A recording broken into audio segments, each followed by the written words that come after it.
Okay, episode 15, Common Talk podcast. Yeah. Here we are. All right, Back let's again. do it. Straight in. Straight in. Right, Yeah. I'll let you start. Should we introduce ourselves? You know, We'll I've been listening introduce to podcasts this morning, and each time they say, you know, my name's such and welcome to this. So I could go, welcome to the Common Talk podcast. My name's Oliver McLaughlin. I'm Alex Howard. I don't like using surnames, though. Can Really? I just say Alex, yeah. Oh, you could do. Yeah. No, I'm Alex. I'm Oliver. It's And weird. welcome. full- Yeah, full we do names. need something. Right. Okay. Right, anyway, yeah, let's hit go. us in. Right. Do you want to start? I can start. I'll talk about the biggest, probably one of the biggest stories of the week. Bondi Beach. Yeah. So, if you have been living under a rock, there has been a pretty big terrorist attack in Australia on Bondi Beach, very famous beach as well. That was the beach they did that lifeguard show, wasn't it? Bondi Beach. I don't know. Yeah, I think there's a famous lifeguard show, and that was based on Bondi Beach. Anyway, there was a massive terrorist attack. Two gunmen. They believed it was ISIS inspired due to one of their previous convictions. And luckily, there was a hero bystander that's taken the story because he wrestled the gun out of one of the gunmen's hands and turned it on him. Unfortunately, he was shot, but he wasn't killed. He's fine. And donations from people around maybe Australia and probably the world have raised over $1 million. Aussie dollars, I'd assume, yeah. And he's a fruit shop owner. I mean, there's just so much to unpack here, isn't it? There's so many sort of different kind of avenues and narratives that we can kind of look at and take. You know, do you go from the cultural thing? Do you go by how this relates to the Gaza-Israel conflict? Do you go by sort of immigration there and the political aspect there? Do you talk about how it's been perceived, you know, how it's been talked about in mainstream media from different outlets, you know, or how there's so many things and how that corresponds to us in the UK, you know. I mean, I think a lot of people think of Australia as almost kind of the UK's cousin, right? Or even, you know, brother or sister kind of sibling. It feels, whilst Australia is a long way away, their values are very, very much aligned with ours. And no doubt there would be many British people on that beach at that time. And in fact, one of the victims was British as well, I think. So there's so many things that we could go on and talk about. But where should we start? Where should we start? I mean, ultimately, I was listening to the rest of his politics earlier, and with Rory Stewart and Alistair Campbell. They didn't mention Muslim or Islam inspired at all. They didn't talk. They didn't say it. They didn't talk about it. And you know, and that makes me think. I wonder why that is. Why didn't they talk about that? Because that is the reason, right? That is the reason. That is the stated reason of what caused this attack. It's a father and son team. Father of the Year awards doesn't go to that guy, and they've been inspired by Islamic States. Everything that's going on there, and they've used that to go against a large Jewish population that was celebrating Hanukkah in there, the Festival of Light. 15 people, I think. Or was it 16 people? 16, I think. 16 people died, including a 10-year-old girl. With the same name as my daughter. I mean, you know, I just kind of think, what evil is that, you know? I find it interesting because I wonder what it makes me think, you know, because I like to find a reason for things, right? And even in the most sort of evil and horrible of people, I like to think, well, I think, but my brain goes towards what is the reason for that? Why have they done it, right? And in my head, I kind of think, well, all right, they've killed many people. Are they thinking that, well, that's nothing in comparison to, my homeland of all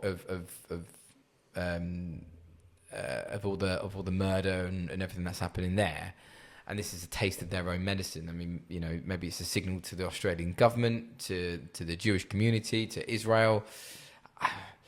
My mind sort of boggles. I've tried to patch this together to have some sort of reasoning. As well as them just being barbaric murderers. What's your thoughts? It is an interesting one, and I don't think normal people will ever be able to fully understand what goes through their head. I mean, it's do you know what is interesting about the whole thing though? Is that it was a Muslim, it was Islam that caused it, and it was a Muslim that saved it. The guy that jumped in there was also a Muslim that tackled the guy. And I was thinking about this on the way here. Really shows you that there is two sides to every religion, and religion leaves so much for interpretation, even Christianity. But differences between Christianity, Christianity is widely considered the religion of love, and I think it is. So Christianity is widely considered as the religion of love. Is it? Yes, because when Jesus was on the cross in the New Testament, when he was about to die, he didn't pray for the death of the people that done it. He prayed for themselves. He prayed for their happiness, for their safety. He prayed for them. I don't recognise it to be the religion of love. It's Maybe forgiveness, because forgiveness is a big word in the Christian faith. Is to forgive. Yeah, I mean, maybe not to love, but to forgive. I don't know. I'd say it's a religion of love. Personally, you are saved. You are forgiven. Yeah, but that comes from being loved, because the one thing it's always said is that God loves everyone. Yeah, that's true. And but here's the caveat to this, and that's when you look at kind of Islam, and this is the widest thing. There is such. I'm not going to get into the Christianity versus Islam, because I think people would be shocked that actually there's a lot of things that are true in each side. Prophet Muhammad actually believes in Jesus. He does say that he existed, he was there, he's a great representation. But anyway, look, what I'm trying to say is that there's so much up for interpretation in Islam, and I think it's so funny to see that there's two sides to this, and people can interpret things in two different ways, but still call themselves, a religious in that religion. Mm. Well, I think the thing is obviously religion is often deep. All religion is deeped in many years of history, and it's changed. If you look at even the Christian faith now to what it was 100 years ago, even it's changed massively. And it's still changing. And I think the Islamic faith is probably the same way, and people that are of that faith and then have moved to a Western society have had to change very quickly, especially when they have children and they grow up around other Western children who don't have the same kind of strict ideals as maybe their parents have. And there's been a lot of issues with kind of how from generation to generation how that's kind of stripped back. Take in this country honor killings, and stuff like that. Have you heard about that? No. So it's where women, especially, have been too westernized, and they're sometimes brought back to Pakistan. Yes, and they're married off, or they're killed by their parents. And that often hits the news when it happens, but you don't get that with any other faith here. That's a sort of an Islamic thing. I just want to quickly say before we wrap this up, is you mentioned about the hero. Was it Akmal Al Ahmed? You know, I mean, a fantastic name to be the hero of a sort of a Muslim terror attack. You know, essentially, and again, what you say, right? It shows that there are kind people within the same religion as there are horrible people. Yeah. But in terms of the narrative, I mean, of course, I mean, I would say, in terms of, you know, the Muslim population, right? 99.99% of people just want to get on. They're ordinary people. They probably, if they were grilled down to it, don't even adhere to the strict rulings of the Quran. You know, the things that are, and it's the same thing with the Christian faith. You know, there'll be loads of things in the Bible that aren't relevant to now and people disagree with, but they would still consider themselves Christian, and so these would still consider themselves Muslim. Even like the burqa and stuff like that, it's not actually, as far as I'm aware, it's not actually that religious. It's more of a cultural thing, from what I've seen and what I've heard, which I can't say directly, but it's often things are interpretations of the same text. So the reason why they have the burqa is so the man, so that it kind of protects the woman, but it also means that the woman can't have freedom so much. You know, so it's sort of like wrapping up the woman, saying, you know, no one can see her. Only me as the man, as her husband, can see her. But yeah, so there is that. But I find it interesting how the media have really drilled down on that. You know, saying, no, look, yes, okay, all right, yes, there is you know, Muslim terror here, but on the flip side, you know, Muslim hero. So, you know, the two kind of weigh each other out. Well, yeah, but it's kind of like, well, what about the 0.01%, right, that are picking up these guns and shooting people? You know, what about them? And look, I don't have the answer to it. I don't think.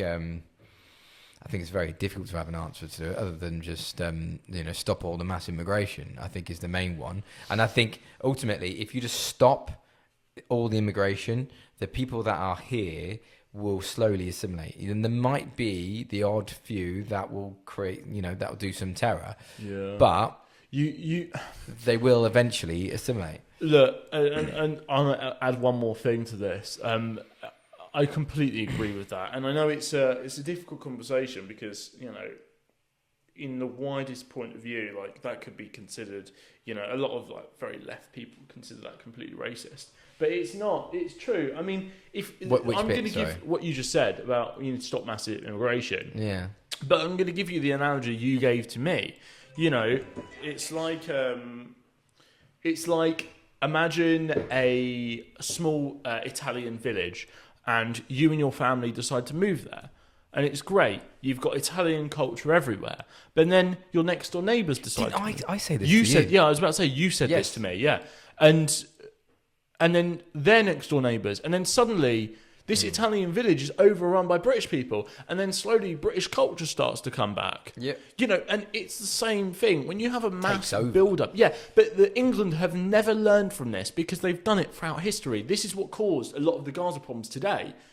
It's because England decided, you know, we're gonna start placing individual colonies, and so do the French, right? And that's what caused a lot of this problems in terms of land, who it belongs to, who it doesn't, stuff like that.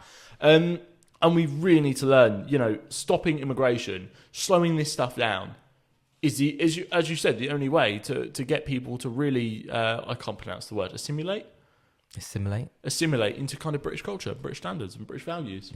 But, cool. Should we move on? Next one. What should we come up with? I want to talk about a guy called Paul Doyle. Do you recognise that name?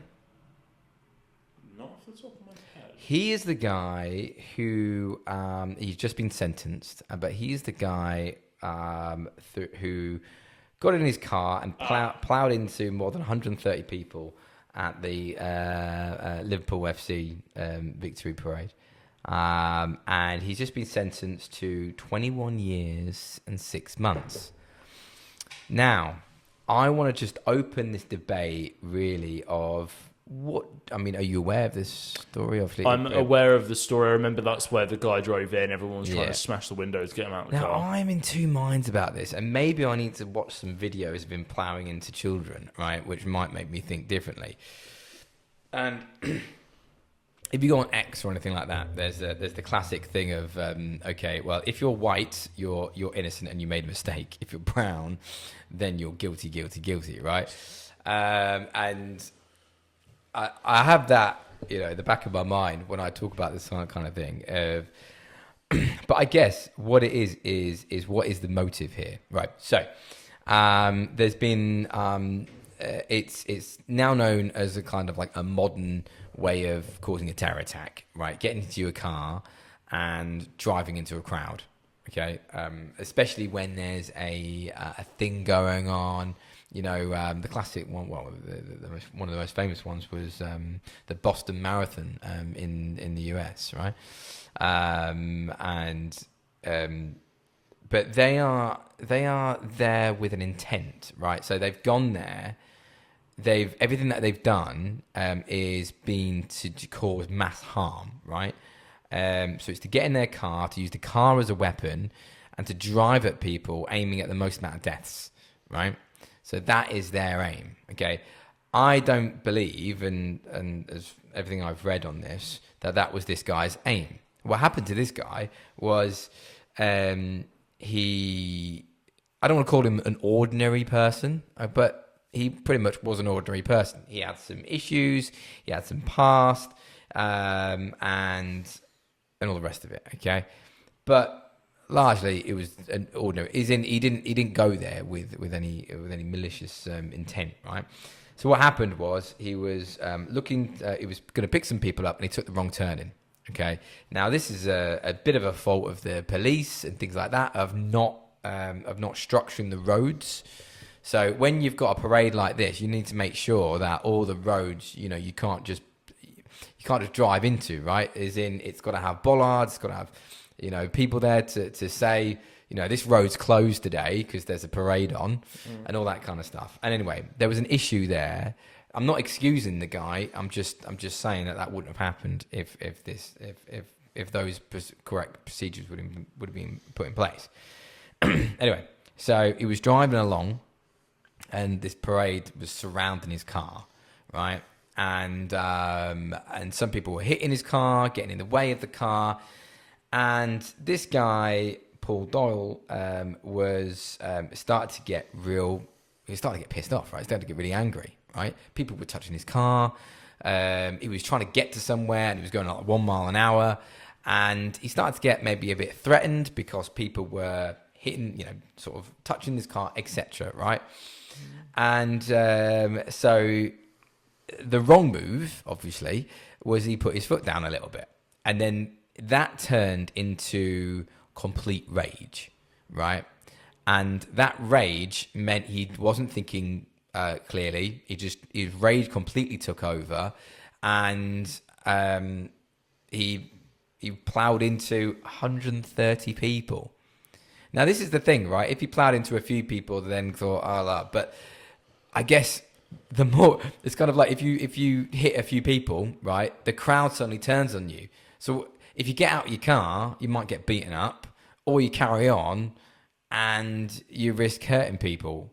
And when it's so busy, you don't really know who you're hitting. It sounds very much like I'm excusing this guy, and I'm honestly, I'm not excusing this guy. But I think we've got to take that scenario because intent is very important. If there's a man in the road, right, and you go for him, right, and you knock him over and you severely hurt him, that's with intent, right? If you're driving and you're on your phone, right, or whatever, or even if you're under the influence or whatever, and you hit him, okay, yes, all right, you shouldn't be on your phone. Yes, all right, you shouldn't have been under the influence, and that caused you to hit him, but you didn't intend to hit him. Do you know what I mean? So it's kind of like, it's not just what happened, but the intent behind it, and that's the thing in law as well.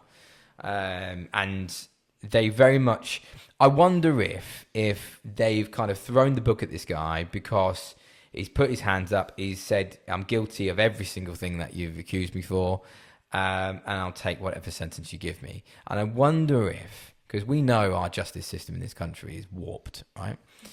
And 21 and a half years is a long, long time. Bear in mind, actually, no one died. I don't believe they died. So in my point of view, that's where I start to question that, like, not question the sentence and length. I mean, right? people were injured, but no one died. Difference between being injured and being killed. There's a big difference. Yeah, but I don't know. Maybe I don't know. I don't 100% know, but as far as I'm aware, no one died, and I can't see anyone that have been severely injured, but there may well have been a couple. He hit a 10-year-old girl, and all that kind of stuff, right? So, but that is a near enough a life sentence at 21 years, and people have done much, in my opinion, worse, including murder, and they've got more than that. So I think it's harsh. I think what they've done, I think the justice system has taken, as seen this as a white male in a car ploughing into people and gone, he needs to get the worst sentence that we, the biggest sentence that we can give him, right? Yeah. Without taking into consideration his intent. Obviously, in a blind rage, in that moment, maybe his intent was to just plough and get out there. But anyway, that's my take on it. I don't know maybe what he should have got, maybe 10 years, maybe half that. Arguably, he'll probably serve half that anyway, because that's the way it works. Yeah, as I say, maybe if I watch some videos of him ploughing, I did try to look at some. He narrowly missed the pram, for example, but he missed the pram. He didn't go for the pram, right? It's that kind of stuff. Anyway, that's my take. What's your thoughts? It's a bit extreme. 21 years. It's as you said, like 21 years is very, very extreme for something that resulted in no deaths. If there was deaths, I can understand more, but no deaths, 21 years. Jesus, that seems.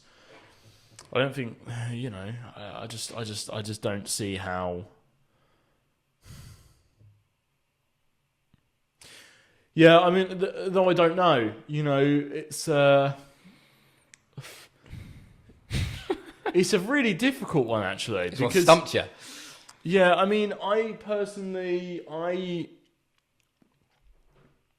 think it was. I think you are right. It was a parade. Why wasn't the roads blocked? I mean, Jesus Christ, that happens in every parade in every country. Doesn't matter if it's Western or not. So I just don't know. I just don't know.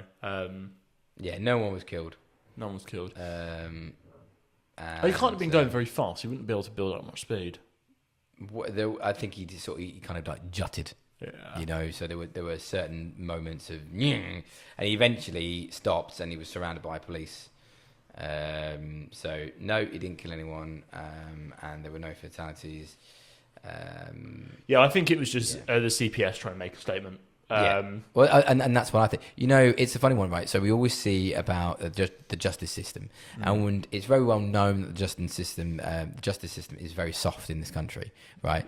And we see it all the time where they hand out sentences, and we're like, that's a joke. They've literally raped someone or whatever, and that's all they got.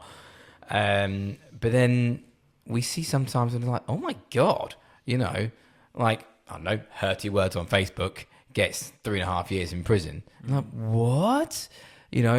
And sometimes I do feel like they are trying to make a statement to say, doesn't matter what, doesn't matter, what color you are. If you get in your car and you drive to people, you're gonna get the biggest whack. But I think there's more to it than that, and ultimately, have they done this sentence because, has the color of his skin got against him? Basically, is he being penalised? Right? Is he got a harsher sentence because he's white? We will never know. It's a bold claim to make, right? But I think if they want to make a statement, if they want to say, look, we're not racist. This is what we give to white people as well. Do you know what I mean? Yeah. Yeah. I don't know. I get what you mean though. It's a difficult one. It's a difficult one, dude. Cool. Next one. What have you? Just to be clear, he should have got a prison sentence, as I say. Yeah. What he did was insane, and you should not be led by your rage, no matter what is the case.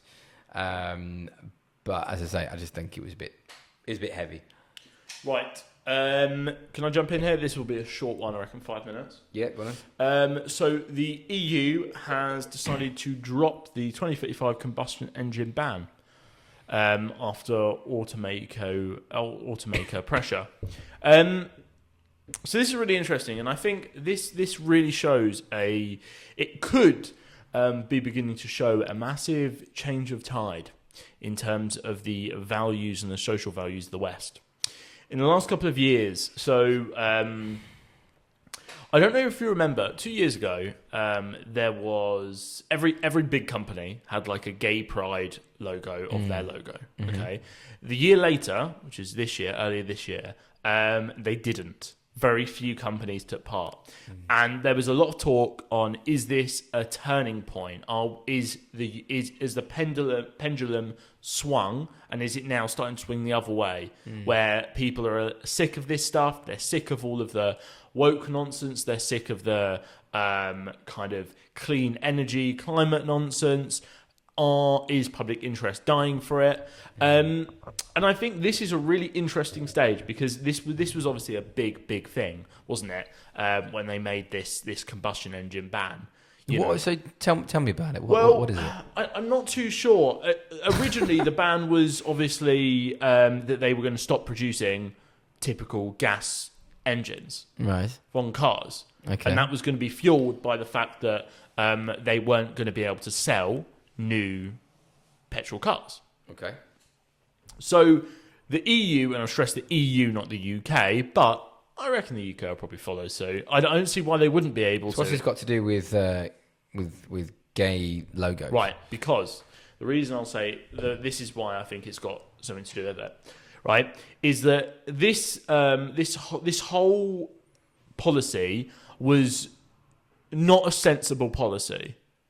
We've been living off of gas and fuel for a long time, and all of a sudden, in the matter of a couple of years, everyone started to put their chips into electric, into solar, into nuclear, into wind, into renewables, right? Other than nuclear is obviously not renewable, but renewables. And that falls under this same bracket, because when you have woke policy... Same bracket as gay logos? It's still woke. Okay. When you have woke policy, you'll have renewables. Okay. Because it's like saying, okay, right, the Just Stop Oil protesters, what side they vote in? Greens. No, yeah. You think they're not the same types of people that would be criticising companies if they didn't have a gay pride month day, whatever it is, right? Yeah. So what I'm saying is it has everything to do with this pendulum switching, right? And also, economically, I think it's a sound idea. We're going full renewables, full electric. I don't think is a good idea. It's going to cost companies a hell of a lot. We haven't really got the infrastructure to do it, and currently Now I know Japan and Mazda are bringing out a new electric engine, and this one is a battery. Sorry, and this one is supposed to be not made of lithium. It's supposed to be a lot better than the previous ones, but in general, currently a lot of electric cars are made of lithium. Lithium is obviously not a good resource because it takes a lot to mine it, and it's also not very good for the environment. And I think, scrapping the... I'm in two minds. I think they are two completely different things. However, I agree with you that if you're going to be, supporting of the gay flag kind of thing, if you're banning that around, then yes, you'll vote green, and yes, green will want green policies. But that doesn't mean to say that all green is woke in directly. So, for example, if I get solar panels on my roof, and let's say it pays for itself within 3 years, 5 years, I don't know. I've not done that because I'm woke. I've done that because I'm looking at the finances and I think that works, We're talking about cars. But due to its green agendas, right? Yeah, but currently, so do you drive an electric car? I do. You don't? I do. Is that Range Rover electric? Yeah. It's electric? Yeah. Well, it's hybrid. So it's both. It's both. It's not fully electric. But I would go fully electric if it had the range. But that's the thing. So I actually prefer it being electric. Why? Again, nothing to do with woke stuff. Yeah. It's purely because I think it's better. It's better for a few reasons. So it feels nicer when you drive it. It sounds weird, and it's actually quite a good thing because a hybrid, it's got electric, and then the electric runs out, and you're then on the petrol. Mm-hmm. You can actually feel the difference. Yeah. So it's very easy to see.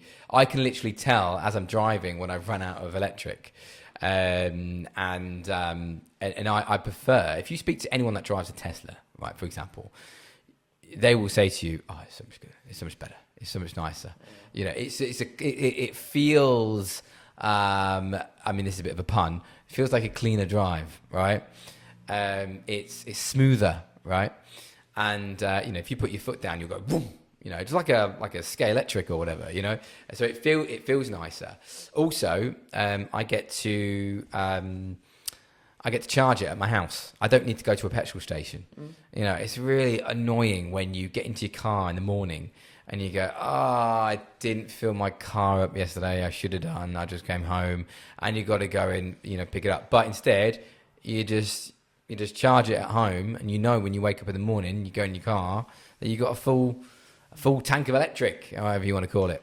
And that's better. I rarely have to go to a petrol station, and that saves time as well. Sometimes I'm on the road, I'm going, oh God, I'm gonna have to make a stop. I'm already late for this, whatever. But if you charge it up the night before, you're good. Don't get me wrong, there's still loads of problems with it.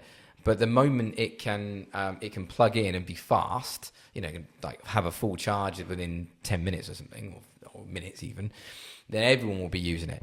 The thing is, right, you get to, I do think that is better. And plus, if you ever stand behind a car when it's, when it's got diesel out and it's clonking up the place, fumes everywhere, it's dirty, you're coughing because you.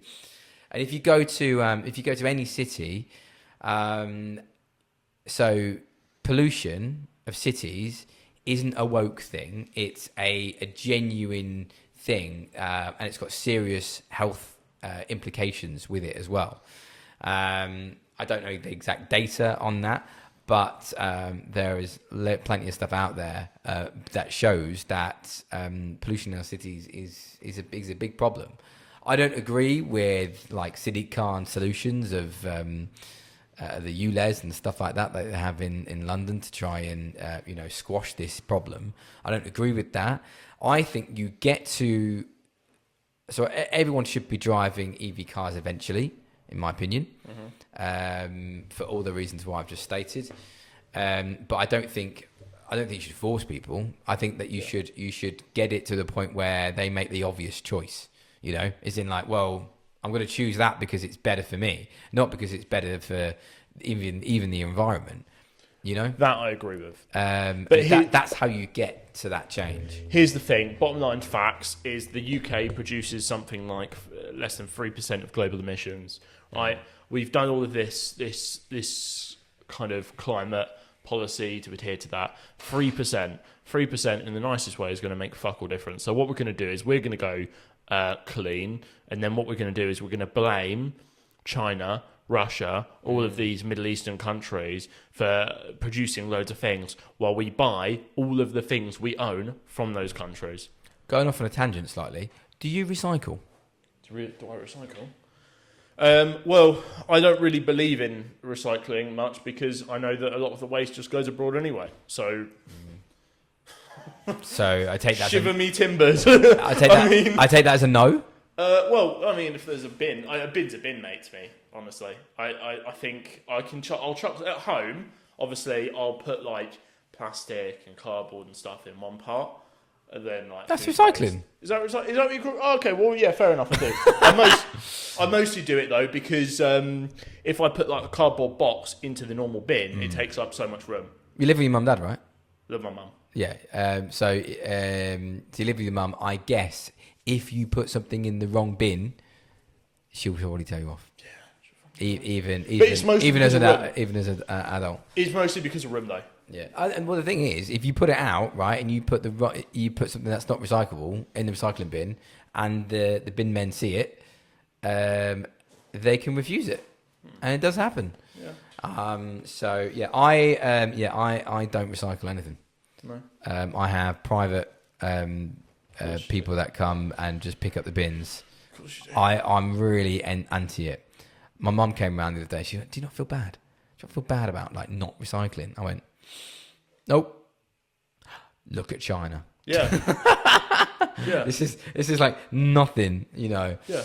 And also, you know, there are much better ways of doing it.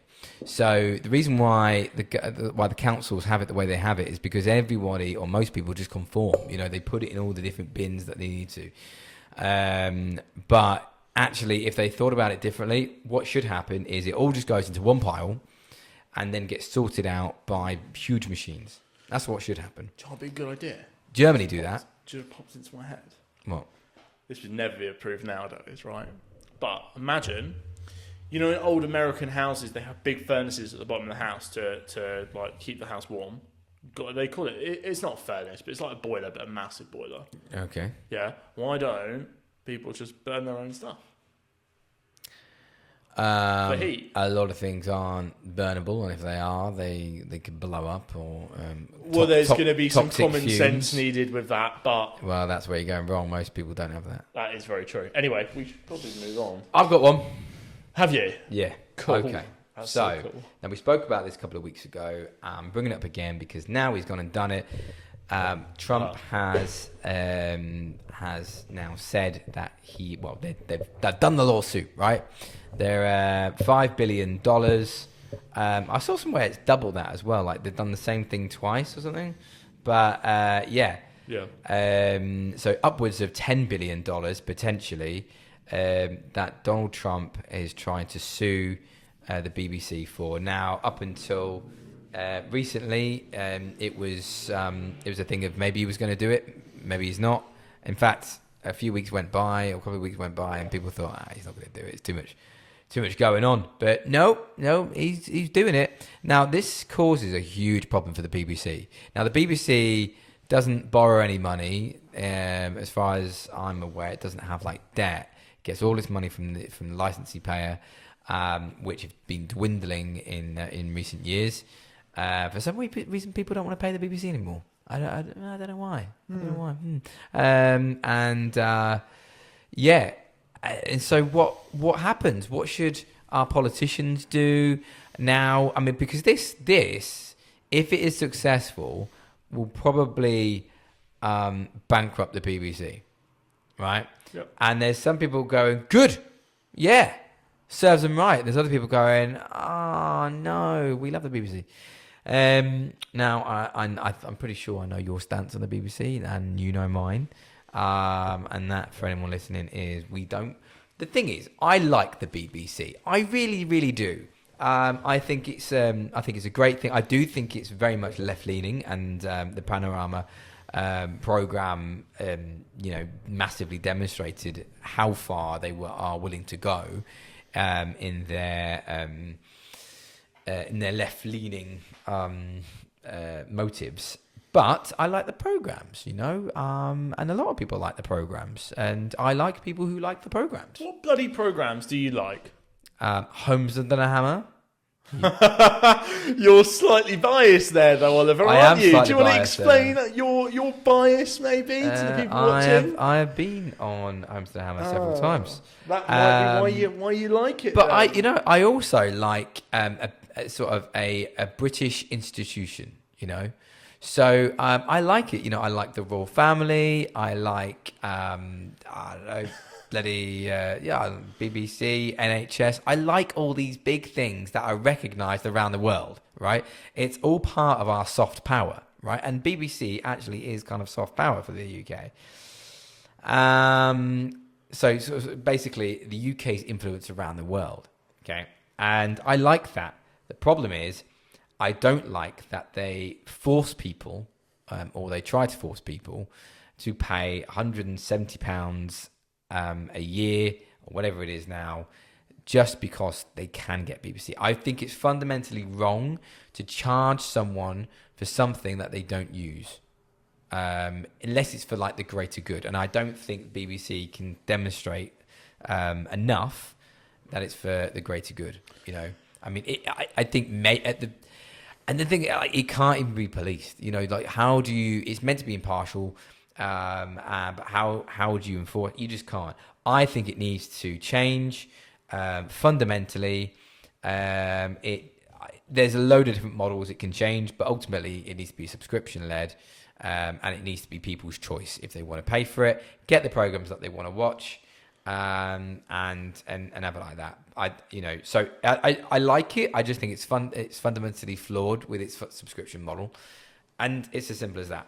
That's what I think. And I mean, like for example, right? Keir Starmer could, right? He could say right now, Donald Trump, or he could say, when asked by a journalist, what do you think about what's going on? Are you gonna help or anything like that? He will say, I have a very good relationship with Donald Trump. He's a very good friend of mine. Blah blah blah blah blah. It's all bollocks, but he could say this as a bravado, right? Because he's a very weak man, is Keir Starmer, and something that he could do to show that he's a strong man. This is something like what Nigel Farage would do, for example, although he's not in favour of the BBC either, but. I think this is something that Nigel Farage could do, for example, when he's Prime Minister. Something like this is to say, I'm going to have a chat with Donald Trump, right? And in a closed private meeting, right, he will then be able to make a statement afterwards to say, I have spoken to Donald Trump, and after negotiation, we have agreed that the BBC will settle. They did do wrong. They did do, they are right to do a defamation claim. I'm going to accede to it that the BBC settle, but much smaller than the $5 billion. Maybe something like, I don't know, 5 million or something like that. Something that's actually affordable. But at the same time, I'm going to make sure that the BBC are reformed. And their whole model is changed, so it's not to do this sort of thing again. Something like that, right? He would then come out looking better. The BBC it would then change for the better, in my opinion. And Donald Trump can also then come out and say, we've got money out of it, and it's my close relationship to the UK. You know what? And he'll have the opportunity to say, I'm the bigger man, and I've said, all right. Well, I'll drop it. Only for you, though. Only for you, Keir Starmer, because we're friends, But it's like in his gift to give, right?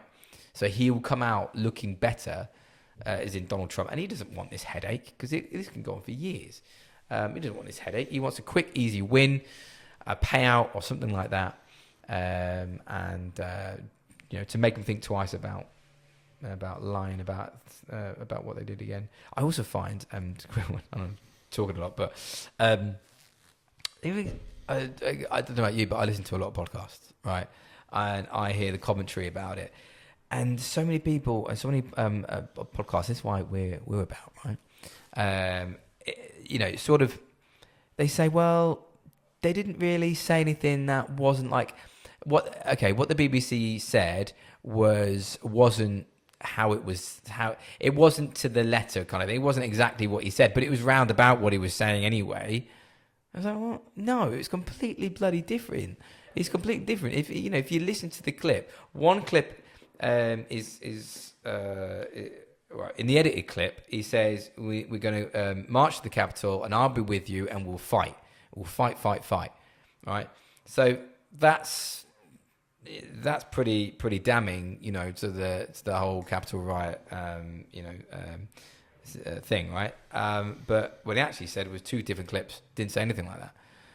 He said something like, "We're going to march up to the Capitol, and I'll be with you." And no, he didn't say that. He said something like, he said, I'll support the senators. No, and I'll support the. Yeah, so he said something along the lines of, "I'll be with you, and we're going to cheer on all of our senators and stuff like that." It's like completely different to actually what they did it as. Anyway, I think it's great that a lot of people, me and you included, I think us are massively cheering Trump on, going, It's like we need a savior, isn't it? We need someone to save Britain. And at the moment, the only person that seems to be on our side that has any clout is Trump. It's true. And it's so sad that that's the truth. Oh, yeah. It's unbelievable. Yeah. I look, here's my opinion of the BBC. I fucking hate them. I don't really like them. I don't really like watching any of their shows. Never really have, to be honest. I think there are a sack pack of useless bastards. The radio stations are pretty shocking. Spotify exists, Netflix exists, Amazon Prime exists, ITV Plus exists, Channel 4 exists. And somehow all the shows that I do want to watch on TV, the BBC haven't made. So in my personal opinion, I get to see my mum struggle with money and having to buy a TV license, 100 and whatever it is, 170, did you say? Something like that a year. And she might watch BBC once or twice. The news is completely biased. They are the largest news station in the entire world, delivering news to loads of different countries.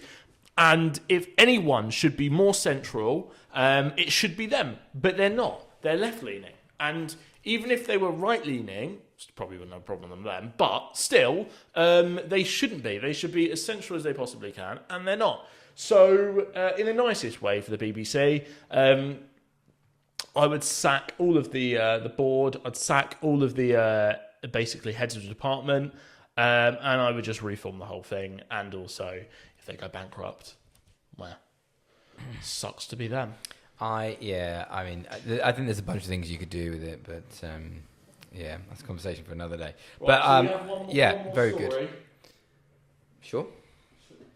Yeah, we've got time for one more story. Oh, we got loads of stuff we can talk about. Well, we need to talk. Oh, okay, we're not doing this on the podcast. After the podcast, we'll have a chat. God, I feel like I'm fucking Love Island. Can we have a chat? Can we have a chat now? Go on. What was yours? No, I was waiting for you. Oh, really? Yeah, I was waiting for you to do it. Oh, okay. Well, I was just going to say about the unemployment rate. It's risen to 5.1%. Yeah, of course it has. I think it's risen something like every single month that Labour have been in power. God, it feels like the 12 days of Christmas. 12 days of unemployment. Yeah, I just like surely they. All right, so Labour are meant to be on the side of working people, right? They're meant to be for the working man, and yet they keep proving that they're not. And this is just more evidence of the same. And it's actually risen quite sharply. I'm looking at a little graph here, and yeah, it's just Can I see? Just keeps going up. Boom. This last little bit there, it's gone ping. And the thing is as well, like everything that comes out of the government is just anti-work, isn't it? I think what's scary for employers as well is that employers will just be thinking it's just going to get worse and worse. So why would we employ a load of people now when it's just going to get worse and worse? What's the point? So even if they are thinking about employing people, they're probably more likely to put it on hold. What's that? Man jail for 18 months over anti-migrant. It's gone. Post that was viewed 33 times. Wow. That's crazy, isn't it? I mean, you could just read that out for everybody. I'll just read it out. Right, so I've just had a notification pop up. Man jailed for 18 months over anti-migrant social media posts, viewed 33 times. 33. My classroom in secondary school had more people. So what did it say in the social media post? I don't know. It doesn't say. Inflation rate falls down to 3.2%. Still much higher than it should be. Than the Bank of England's target of 2%. But it's good that it's going down, at least. But 3.2% is still quite high. I mean, I always kind of think, is if I put my business hat on, inflation is so good at eating away debt. But that's a conversation for another day. Right, anything else you want to go through? No, I think that unemployment thing is really interesting. It's bound to happen. It's absolutely bound to happen. And it's only going to get worse because businesses are struggling more than ever because of Labour. Obviously, the budgets, those have been kind of anti-SME. So, you know, it's going to be a... It's incompetence at its finest. It's just... Labour... I used to think when you're young, right? The people in power, right? But when you're younger, right, you're a teenager. You think the people in power are really smart. You think they're really, really intelligent. Yeah. They must only be able to hire the smartest people, right? Yeah. And then you realise when you get older, these people are some of the thickest people you would ever have existed. And I get it. Labour have to make some harsh decisions. They do. But they also need to understand that every decision they make has a consequence. And there is another decision to make. You know, income tax, for example. They wanted to raise income tax. Okay? I'm not saying it's good, I'm not saying it's bad. It wouldn't have been good for a lot of people. That's damn sure. And instead they decided to tax loads of other things, which is fair enough. But what I'm saying here is that there's always an alternative option. Mm-hmm. You know, and Labour have caused this problem now.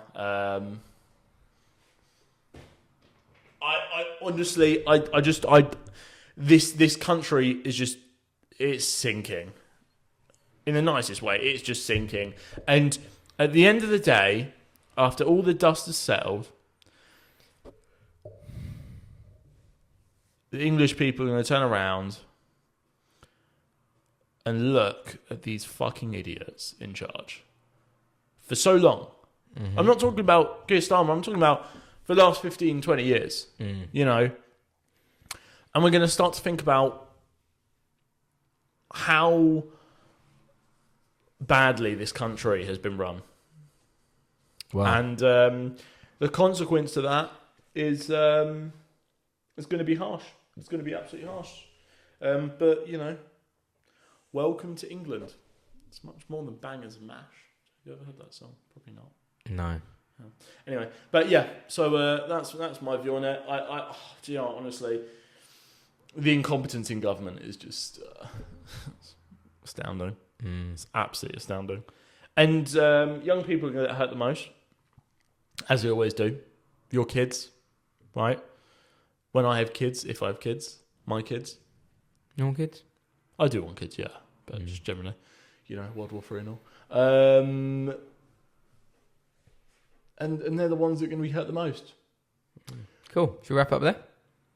let's wrap up on that very warm, Merry Christmas tone. Yeah. So if you are watching this, I want to wish everyone a Merry Christmas, because might not see us before Christmas. Yeah,